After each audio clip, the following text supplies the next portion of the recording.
સમગ્ર ઘટનાની વિગત જોવા જઈએ તો મારુતિનગર સોસાયટીમાં રહેતા રામુ વર્માના ફોઈના દીકરા બંસીલાલ વર્માએ અડાજણ ખાતે રહેતા કૌટુંબિક ભાઈ શક્તિલાલ વર્મા પાસે મજૂરીના 2800 રૂપિયા લેવાના બાકી નીકળતા હતા, જેથી રામુ અને બંસીલાલ બંને અડાજણ સ્થિત શક્તિલાલને ત્યાં ગયા હતા અને તેની પાસે રહેલા મોબાઈલ છીનવી લઈ આવ્યા હતા, જે બાદ રૂપિયા આપી મોબાઈલ લઈ જવા જણાવ્યું હતું। જે બાદ શક્તિલાલ વર્મા અને તેનો મિત્ર અનંતરામ ઉર્ફ ત્રિભુવન બહેરા પાંડેસરા સ્થિત મારુતિનગર સોસાયટી ખાતે રહેતા બંસીલાલને ત્યાં આવ્યા હતા, જ્યાં બંસીલાલ જોડે શક્તિલાલ અને અનંતરામ ઉર્ફ ત્રિભુવન બહેરાએ માથાકૂટ કરી મોબાઈલ છીનવવાનો પ્રયાસ કર્યો હતો। આ દરમિયાન શક્તિલાલ અને અનંતરામે ઝઘડાના મધ્યસ્થી કરવા પડેલા રામુ વર્મા ઉપર બોથડ પદાર્થ વડે જીવલેણ હુમલો કરી દીધો હતો, જે હુમલામાં ગંભીર રીતે ઇજાગ્રસ્ત રામુ વર્માને સારવાર દરમિયાન મોત નીપજ્યું હતું।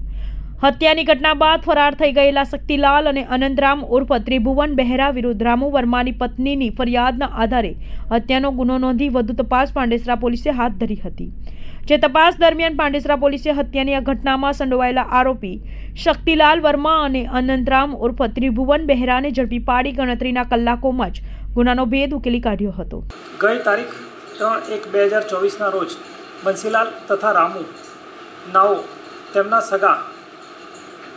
શક્તિલાલ વર્મા નાઓ પાસે કામ પેટે રૂપિયા 2800ની માગણી કરતા હતા, જે માગણી અનુસંધાને તેઓ અડાજણ ગયેલ અને તેમની પાસેથી રૂપિયા ન મળતા તેઓ તેમના પાસેના 2 મોબાઈલ લઈ આવ્યા,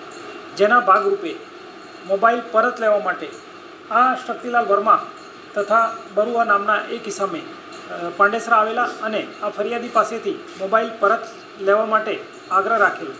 જેના ભાગરૂપે બંને વચ્ચે તૂતુમેમે થયેલ, બોલાચાલી થઈ અને ઝઘડો થયેલ, જેમાં આરોપીઓ શક્તિલાલ અને બરુઆએ ઈંટનો ઉપયોગ કરી અને રામુ પર હુમલો કરતા રામુને માથાના ભાગે ઈજા થયેલ અને વાઇટલ પાર્ટ હોવાથી તાત્કાલિક તે મૃત્યુ પામેલ, જેના આધારે તેમના